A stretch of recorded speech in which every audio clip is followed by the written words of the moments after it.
The Donbas region in eastern Ukraine continues to remain the latest flashpoint in the ongoing war. As the fight for key cities continues to worsen, Ukraine's President Volodymyr Zelensky has now said that Moscow is trying to break every town in Donbas. In his nightly address, Zelensky said that Russia has intensified its offensive over eastern Ukraine and that Ukraine's military could only continue its resistance as long as heavy weapons are available.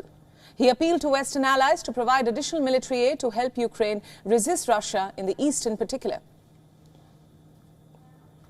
Українські військові роблять все, щоб зупинити наступальні дії окупантів, наскільки це можливо, наскільки вистачає важкої зброї, сучасної артилерії, усього того, що ми запитували і продовжуємо запитувати у наших партнерів. Zelensky's address came following his meeting with UK Defence Secretary Ben Wallace in Kiev. Wallace made an unscheduled visit to the Ukrainian capital on Friday, the latest among a string of high-profile visits in the city. Wallace said the purpose of the two-day visit was to take further steps on how additional military assistance can be provided to Kiev. The UK Defence Secretary further said that he feels that Ukraine is capable of pushing Russia away from the country's east. We think it starts with what is right and wrong. And we think it's not about the odds. It's not about, I think we can push Russia out of Donbass. I think you can get a regime to a place where it slightly collapses in its military. Military get exhausted, as you know. And Britain never gives up.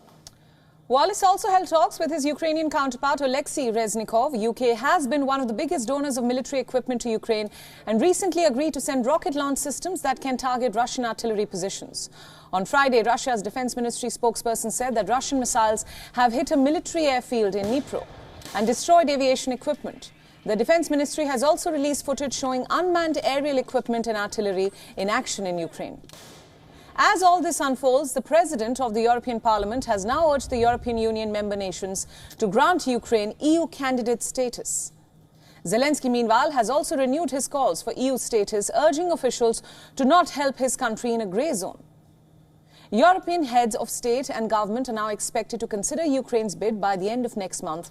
27 EU nations have been united in supporting Ukraine's resistance to Russian invasion. However, the leaders continue to remain divided over giving Ukraine an official entry to the bloc. On European ambitions, I get asked this by every journalist I meet. Ukraine is already part of our European family, but it is high time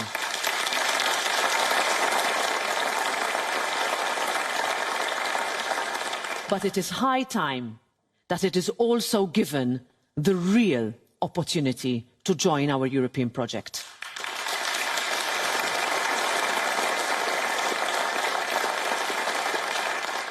This is about hope.